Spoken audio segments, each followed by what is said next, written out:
कौन है? कौन हो तुम? कौन हो तुम? जाओ जाओ यहां से। बोलो, आवाज बिल्कुल नहीं, वरना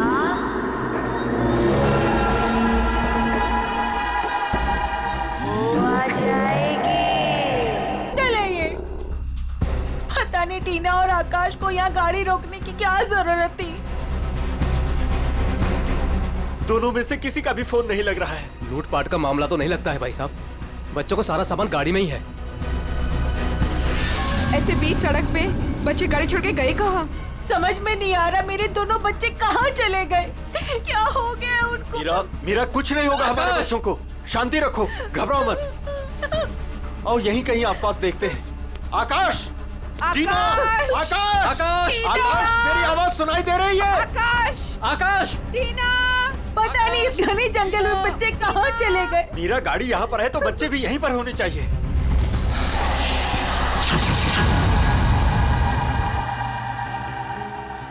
भाई साहब कहीं कोई कुछ भी नहीं है वहाँ। यहाँ पर भी नजर नहीं आ रहा है। सन्नाटा।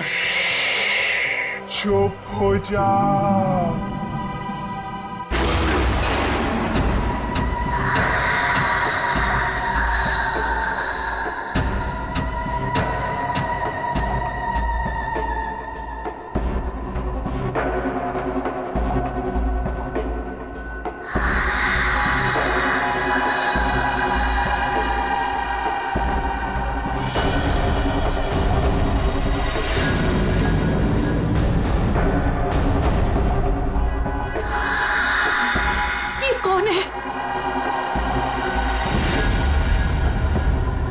कौन हो तुम?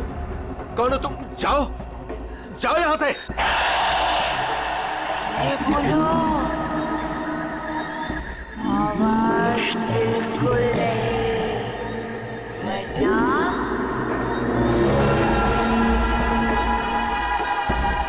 वो आ जाएगी। कौन आ जाएगी? कौन आ जाएगी? वही आएगी जो अपना सर हाथ में लेकर घूमती है।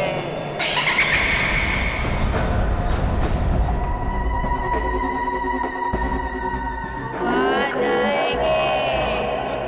चलो कौन है? जल्दी, आ जाएगी। चलो गाड़ी में बैठो जल्दी। वो आ जाएगी। वो आ जाएगी। वो आ जाएगी।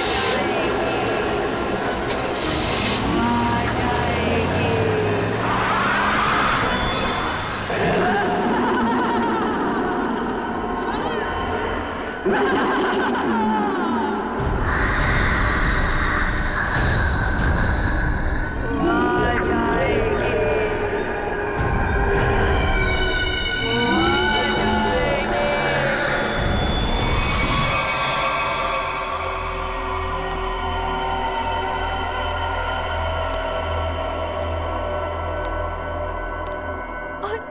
और तभी एक औरत आई।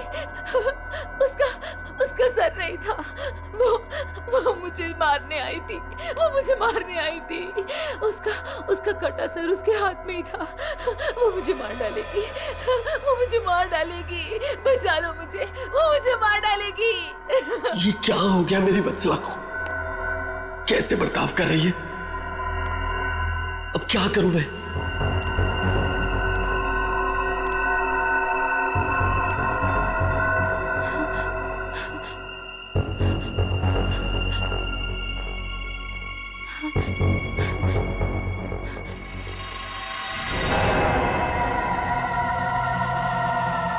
सर, उसके बाद क्या हुआ? उसके बाद वो कटे सर वाली औरत मेरी तरफ घूम गई। मैं डर की वजह से पीछे हट गई। वो मेरी तरफ बढ़ती रही। वो अपना कटा सर मेरे चेहरे की तरफ फेंक दिया। नहीं,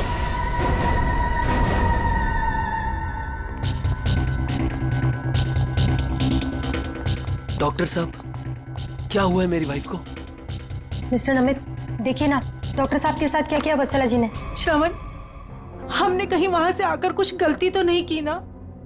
अब हमारे बच्चे कैसे मिलेंगे? मुझे तो लगता है उस खूनी औरत ने कुछ कर दिया है टीना और आकाश को। भाई साहब, मुझे लगता है कंप्लेंट लिखवा देनी चाहिए। पता नहीं बच्चे किस हाल में होंगे। उमेश, मैं तो कहता हूँ हमें सीआईडी को फोन करना चाहिए। मैं करता हूँ भाई साहब।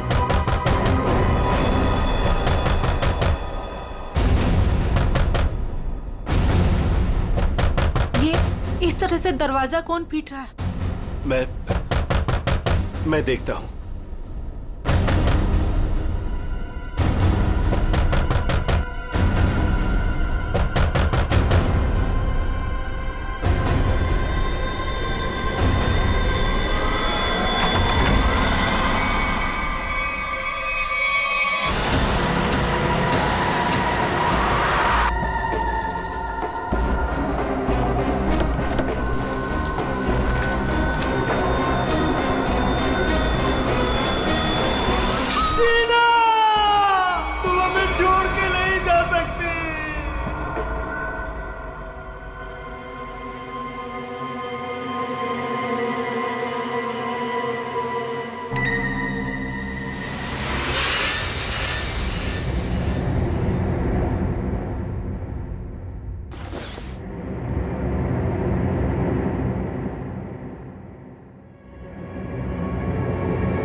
नहीं डॉक्टर साहब, मैं अपनी वाइफ को किसी भी हॉस्पिटल में एडमिट नहीं करने वाला।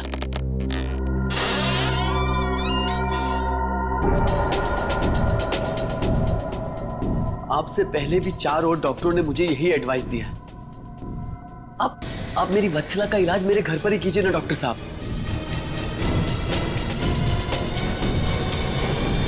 मैं अपनी वत्सला को अपने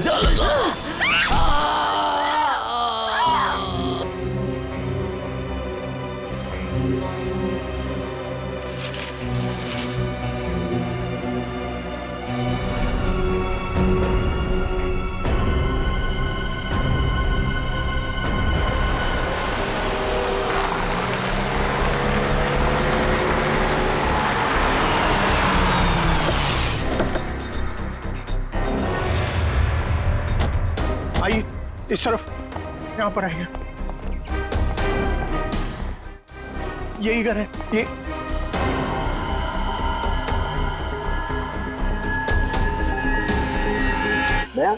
हाँ सर। ये जिस किसी भी हथियार से विक्टिम पर हमला किया गया है, वो हथियार काफी तेज धार वाला होगा।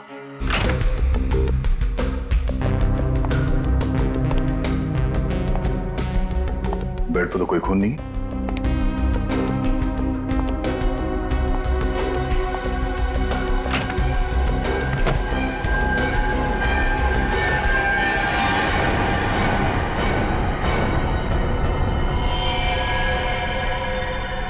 कौन हो तुम?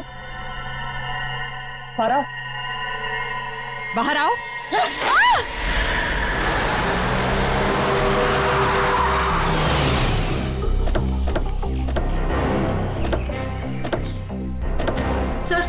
सर यही है मेरी टीना और आकाश की गाड़ी। यहीं पर मेरे बच्चों पे वो मुसीबत आई थी।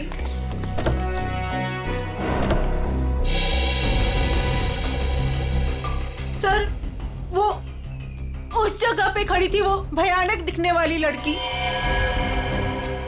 हाँ सर उसी ने हमारी बेटी को मार डाला है और वही हमारे बेटे आकाश को लेकर गई है। सर गाड़ी के अंदर तो सब ठीक ठाक ही लग रहा है। और सर हाथापाई के भी कोई निशान नहीं। सर कहीं मेरे आकाश को कुछ हो तो नहीं गया? सर उसके हाथ में कल रात को हंसिया था। हंसिया? सर हो सकता है कि शायद आकाश अभी भी उस औरत के कब्जे में हो और टीना किसी भी तरीके से वहां से भाग गई हो सकता है वो जो कोई भी लड़की है शायद आकाश को जंगल में ही ले गई होगी। हाँ सर, हो सकता है आकाश अभी तक जंगल में ही हो। चल के देख लेते हैं। सर हम भी चलते हैं आपके साथ। नहीं आप लोग यहीं रुकिए, जंगल थोड़ा खतरनाक है।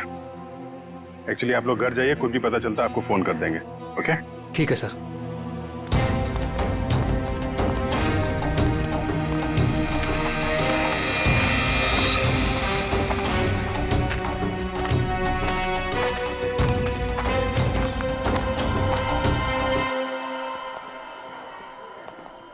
डॉक्टर साहब, वो आदमी कहाँ है जो खून से लथपथ आपके हॉस्पिटल में आया था? सर वो आदमी अंदर है। तो अब होश में है या अभी भी बेहोश है? नहीं, अभी होश तो आ गया है उसे, मगर थोड़ी बहकी बहकी बातें कर रहा है। क्या हम उनसे मिल सकते हैं? जी बिल्कुल, आइए।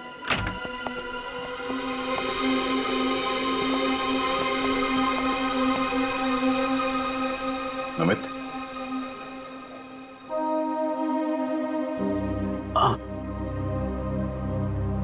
कौन? हम लोग सीआईडी से हैं। क्या तुम बता सकते हो कि ये तुम्हारे साथ कैसे हुआ? मार डाला मुझे। मेरी वत्सला ने मुझे मार डाला। पूछिए अमन से। मुझे रोज पीटती थी, पर मैंने कभी भी गुस्से से उसे नहीं घूरा। हाँ सर, मैं हमेशा इस बेचारे की दर्द भरी आवाज सुनता था। मैं समझ जाता था कि भाभी जी का बेलन इसके सर पर बज रहा है। नमित, हम तुम्हारी पत्नी से मिल चुके हैं। कुछ न कुछ तो गड़बड़ हुआ है उसके साथ, लेकिन अचानक वह ऐसा बर्ताव क्यों करने लगी? भगवान, पता नहीं। जब से दहलिया रोड से आई है, किसी सरकटी औरत के बारे में बात करती है और किसी पर भी टूट पड़ती है, जैसे जान ले लेगी वो किसी की भी। फिर दहलिया रोड, मतलब जो भी गड़बड़ है वो इस दहलिया रोड पे ही है।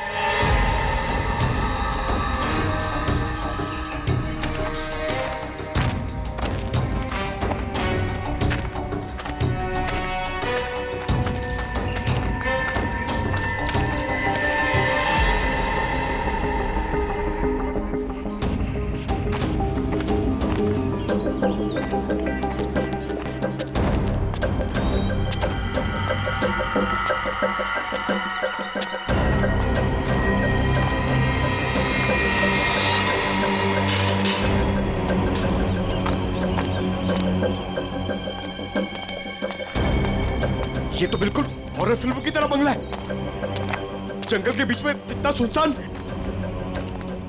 लगता है ये टीना और आकाश इसी घर में आए होंगे।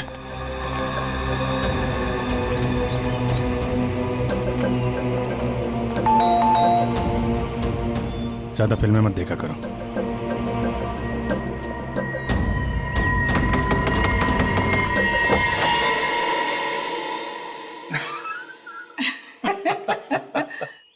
बहुत अच्छा लगा। इतने सुनसान जंगल में भी कोई हमें मिलने आया। एनीवेज, मेरा नाम डीके है और ये मेरी धर्म पत्नी रागिनी। अरे आइए ना आप लोग, अंदर आइए, बाहर क्यों खड़े हैं? प्लीज आइए आइए आइए। सर, ये लोग तो बहुत अजीब हैं। ये तो हम लोग से ऐसे बात कर रहे जैसे हम लोग इनके रिश्तेदार हैं। काफी अच्छा घर है। Thank you. आसपास दूसरा कोई घर नहीं दिख रहा है, तो इतने सुनसान जंगल में आपने ये घर बनाया? बनाया नहीं है सर, खरीदा है। वो क्या है ना कि हम दोनों पति पत्नी एक कलाकार हैं और अपनी सोच के आकार को पूरा करने के लिए हमें शांति और एकांत की सख्त जरूरत रहती है। जी हाँ सर, यही हमारा घर भी है और हमारी दुनिया भी है। और हाँ, आपको एक बात और बताना चाहूंगा। हम लोग रहते जरूर इस सुनसान इलाके में हैं, लेकिन कला के क्षेत्र में हमारा बहुत बड़ा नाम है। अच्छा। कब खरीदा आपने ये घर? बहुत साल पहले खरीदा था। अब तो ध्यान भी नहीं है हमें कि कब खरीदा था हमने। हाँ, ये तो याद होगा कि कल यहाँ पे कौन आया था। हाँ सर, बिल्कुल। लेकिन कल तो यहाँ कोई नहीं आया था सर। ये फोटोज देखिए, ध्यान दीजिए और सोच के बताइए, क्या इन दोनों में से कोई भी कल यहाँ आया था? नहीं मैडम, इनको हमने पहले कभी नहीं देखा।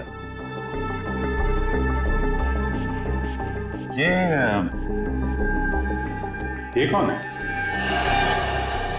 ये हमारी बेटी अंशिता।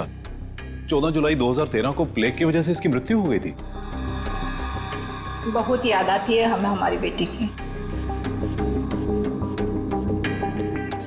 हम लोग आपसे कितने सारे सवाल पूछे जा रहे हैं, आप नहीं पूछेंगे कि हम लोग कौन हैं और क्यों इतने सारे सवाल कर रहे हैं आपसे? कौन है आप लोग, आप बता दीजिए। हम लोग कौन है घर के अंदर? नहीं, कोई नहीं है। नहीं कोई है।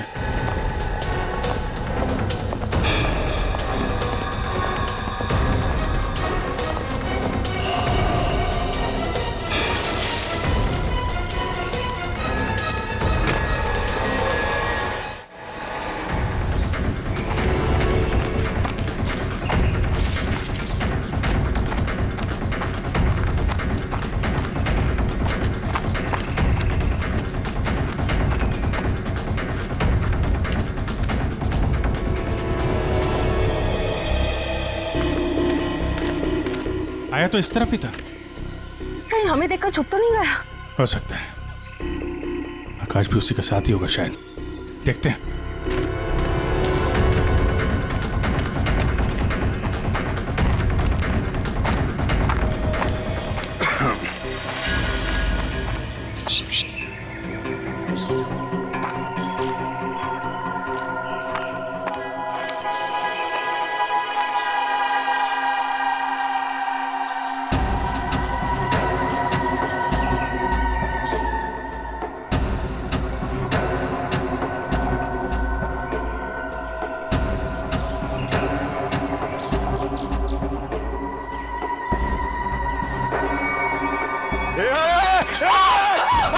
नहीं फायर नहीं।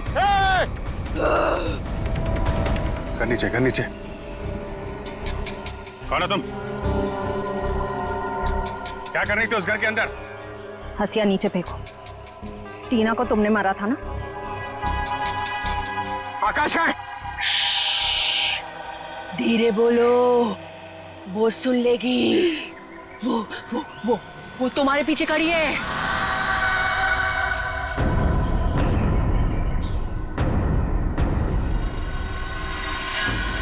कौन है हमारे पीछे? कोई नहीं है, लगता दिमाग हिला हुआ इसका।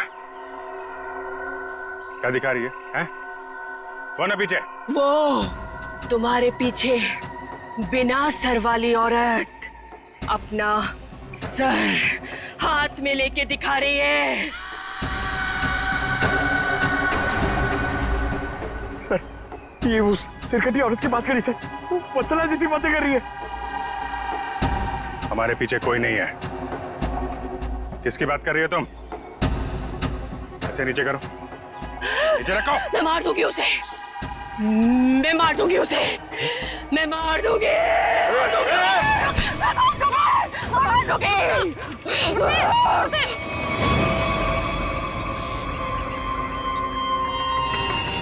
डॉक्टर मल्लिका, आप भी वही सोच रही हैं जो मैं सोच रहा हूँ? यस सर, पर ये है क्या? थोड़ा बहुत तो पता चला है, पूरा तो टेस्ट होने के बाद पता चलेगा।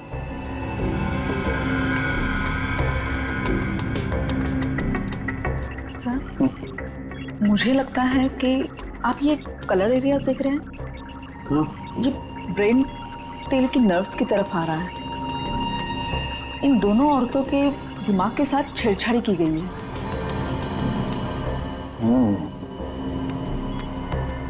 सर, इनकी याददाश्त से छेड़छाड़ की गई है। इनको कोई नेचुरल रोग या दिमागी बीमारी नहीं, इनकी तो मेमोरी ही बदल दी गई है। मतलब ये कि आर्टिफिशियल मेमोरी भर दी गई है इनके दिमाग में। Yes sir. क्या आर्टिफिशियल मेमोरी भर दी गई है? हाँ विजय, मतलब ये दोनों औरतें जो देख रही थी या बोल रही थी, इनके दिमाग का वहम नहीं था? बिल्कुल नहीं था।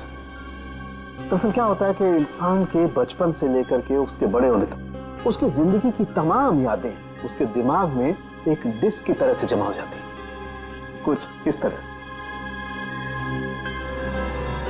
और फिर कोई एक दिन गर्दन के पीछे ऐसा इंजेक्शन लगा देता है, ये देखिए, यहां दिख रहा है, जिससे ब्रेन में कंपार्टमेंट्स बन जाते हैं और जिंदगी की सारी याद ब्लॉक हो जाती है।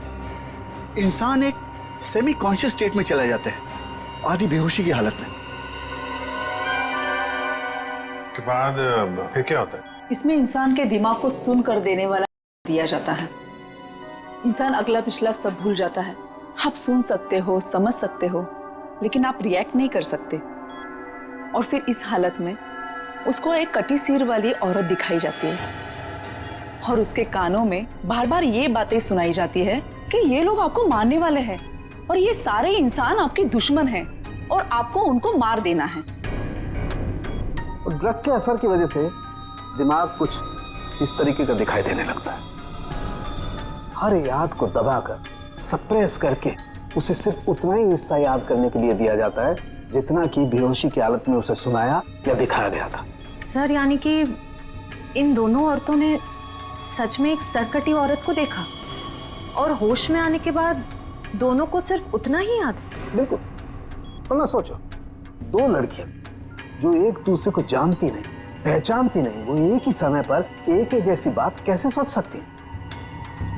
मतलब इनकी मेमोरीज को बदल दिया गया है। कौन सा इस्तेमाल किया गया इनके ऊपर? ये ऐसी दवाइयाँ जो ब्रेन की मेमोरी लोकेशंस को नष्ट कर देती है। आपको ये भी याद नहीं रहेगा कि आप हैं कौन, और आपको उतना ही याद रहेगा जितना आपको बताया जाएगा।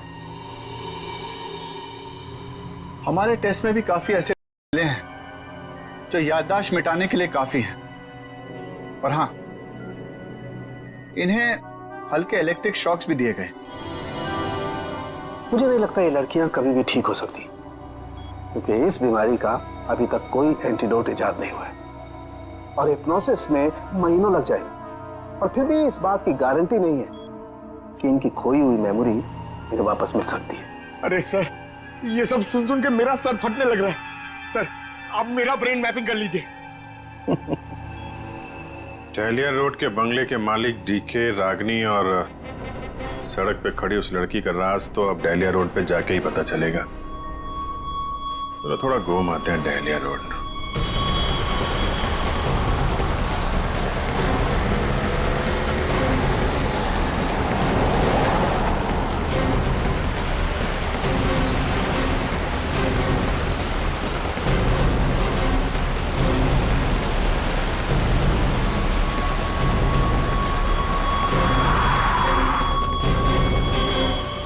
ये हमारी बेटी अंचिता है। 14 जुलाई 2013 को प्लेग की वजह से इसकी मृत्यु हो गई थी। ये तो वही लड़की है, टीके और रागिनी की मरी हुई बेटी। मेरी मदद कीजिए प्लीज। कैसी मदद? मेरा मतलब क्या मदद चाहिए आपको? मेरे मम्मी पापा अचानक से बेहोश हो गए। मैंने बहुत कोशिश की उन्हें उठाने की, पर वो नहीं उठे। कहाँ है कहाँ आपके मम्मी पापा? घर पे आके देखिए ना प्लीज, पास में है। चलिए आइए। आइए, कहाँ पर है? चलिए। अच्छा, इन नाम से कोई भी रजिस्ट्रेशन नहीं? ओके ठीक है, थैंक यू सर। सारे पेंटर्स एसोसिएशन में फोन कर लिया सर, मगर डीके और रागिनी के नाम से कोई भी रजिस्ट्रेशन नहीं। सब कुछ झूठ बोला उसने। मुझे तो लगता है कि उसने अपना नाम भी गलत बताया है। जयवंती, कुछ पता चला? नहीं सर, अभी तक कुछ भी नहीं पता चला। मगर सर, कितने कॉन्फिडेंस से झूठ बोल रहे थे दोनों। लगता है सर अब एक ही रास्ता बचा है, उन्हीं से सच उगलवाना पड़ेगा। नहीं जयवंती, पहले उसकी सारी डिटेल्स निकालते हैं, फिर उठाते हैं उसे। लेकिन सर पता कैसे चलेगा? एक काम करो, डहलिया हाउस में जो इनकी तस्वीरें खींची गई थी उन्हें क्रिमिनल डाटाबेस से और मिसिंग केस फाइल से मैच करवा के देखो, शायद असलियत सामने आ जाए। आइए। यहाँ इतनी रोशनी कम क्यों है? वो घर आबादी से दूर है ना, इसलिए वोल्टेज थोड़ा कम है। ये देखिए। ये दोनों एक साथ कैसे बेहोश हो गए? कहीं इस लड़की ने तो कुछ नहीं कर दिया?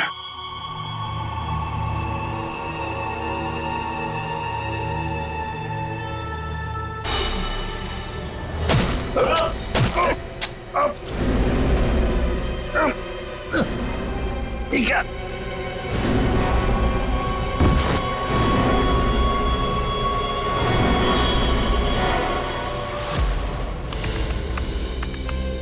सर, दोनों फोन्स के सिग्नल नहीं मिल रहे हैं। सर, कुछ सेकंड्स पहले तक अभिजीत सर और दया सर का फोन दहलिया रोड पे बता रहा था, लेकिन अभी लोकेशन नहीं दिख रही है। इसका मतलब अभिजीत सर और दया सर को वो रास्ता रोकने वाली लड़की मिल गई। फिर तो डीके और रागिनी की सच्चाई का भी पता चल जाएगा। सर, आइए। सर ये है मिसेस साक्षी, उस नकली डीके और इलेश की माँ। नमस्ते। कहाँ है मेरा बेटा? कहाँ है इलेश? ये ऑफिसर कह रहे हैं उसका नाम डीके है और उसकी एक पत्नी है जिसका नाम है रागिनी।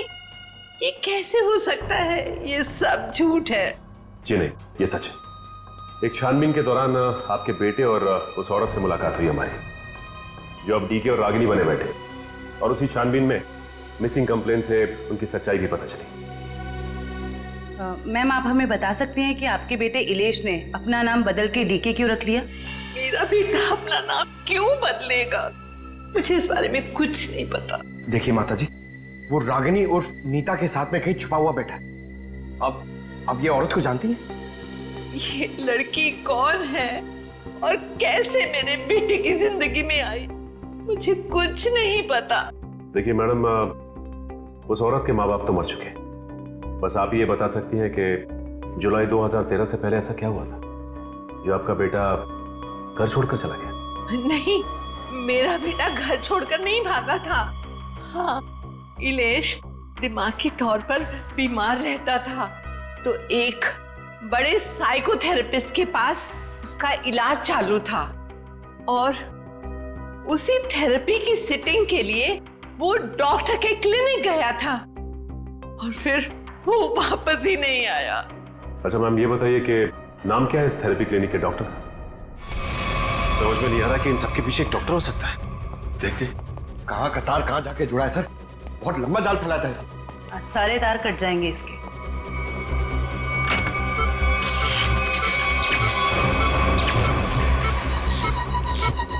Oh my God.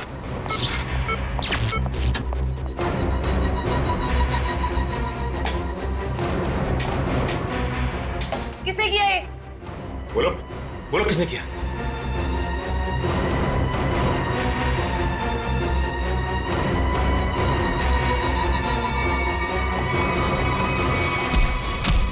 बता, कौन है इन सबके पीछे? तुम उस बिना सर वाली औरत के साथ मिले हो ना? मैं नहीं, तुम उस सरकटी औरत के साथ मिले हुए हो। मैं जानता हूं, मैं छोड़ूंगा नहीं तुमको। तुम और उस औरत दोनों को खत्म कर दूंगा मैं। तू मुझे मारना चाहता है ना? छोड़ूंगा नहीं तुम्हें।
डालिया रोड यही है। हो सकता है अभिजीत सर और दया सर यहीं कहीं होंगे।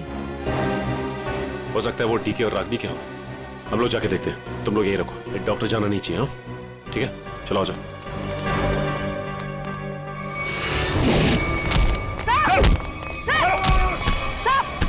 अभिजीत सर, क्या कर रहे हो आप लोग?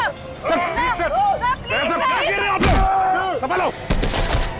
क्या कर रहे अभिजीत सर, क्या कर रहे हो? Please, please. नहीं सर। चल जल्दी चल, एंटीडोट दे जल्दी।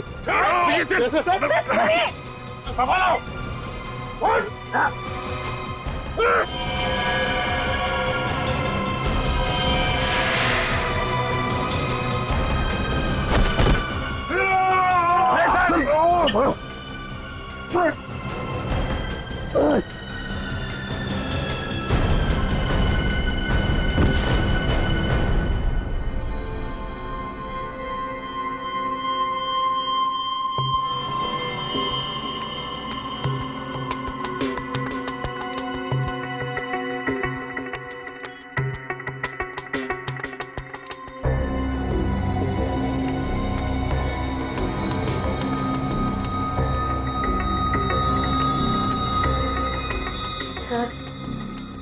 सर सब ठीक तो है ना?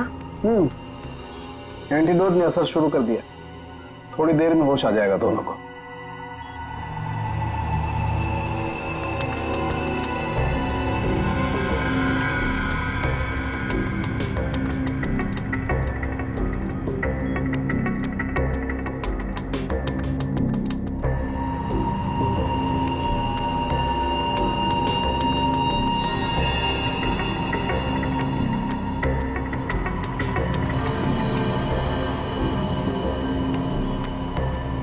शुक्र मनाओ डॉक्टर सालुंके, अगर ये दोनों ठीक हुए हैं तो सिर्फ मेरी वजह से। अगर अपने दिमाग का सही इस्तेमाल किया होता ना, तो एक मुजरिम की तरह इस हालत में नहीं खड़े होते, समझे? विकास अंकल, आपकी वजह से मैं भी एक मुजरिम बन के रह गई। अभी तो सिर्फ तुम दोनों का गुनाह सामने आया है। जिस दिन तुम दोनों को सजा मिलेगी ना, उस दिन समझ में आएगा कि गलत राह पे चलने का अंजाम क्या होता है।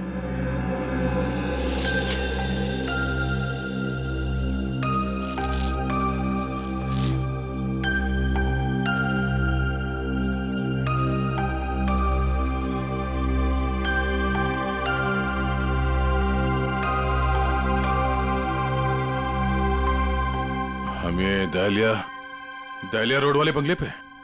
नहीं यार, न्यूरो सेंटर में है भाई।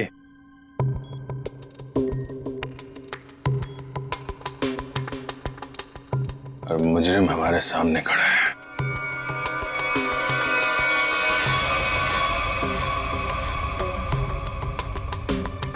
अच्छा एक बात बताओ, तुम्हें अभी वो कटी हुई सिर वाली औरत और वो भयानक आवाज से तुम ही सुने थे? सर वो तो उस वत्सला के दिमाग में था, और वो जंगल वाली लड़की के दिमाग में भी वो जो हंसिया लेके घूम रहे थे।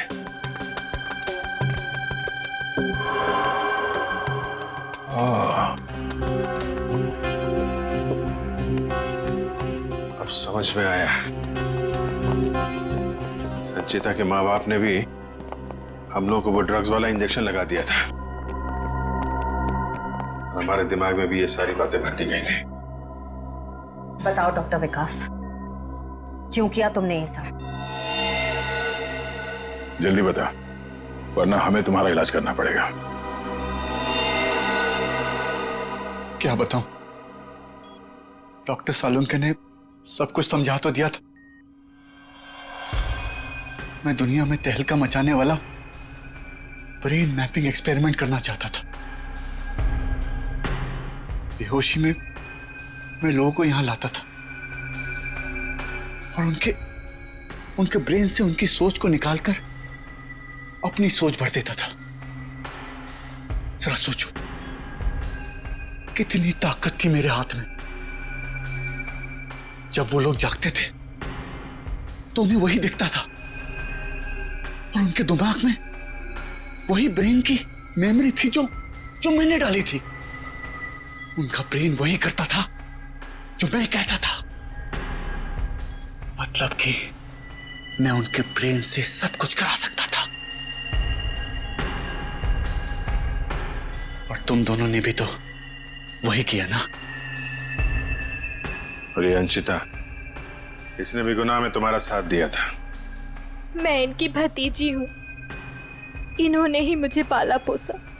डीके और रागिनी मेरे माँ बाप नहीं है। वो घर, डीके, रागिनी, मैं, ये सारा विकास अंकल का बिछाया हुआ एक जाल था। और आकाश, उसके साथ क्या किया तुम लोगों ने? उसकी ड्रग की डोज ज्यादा हो गई थी, उसे ब्रेन हैमरेज हो गया था। उसकी मौत का मुझे बहुत अफसोस है। तुम्हारे जैसा जीनियस डॉक्टर लोगों के दिमाग का गलत इस्तेमाल करने के चक्कर में गुनहगार बन गया। तुम्हारी खोज इंसानियत के खिलाफ है। कानून तुम्हें इसकी जरूर सजा देगा। शायद फांसी होगी तुम्हें।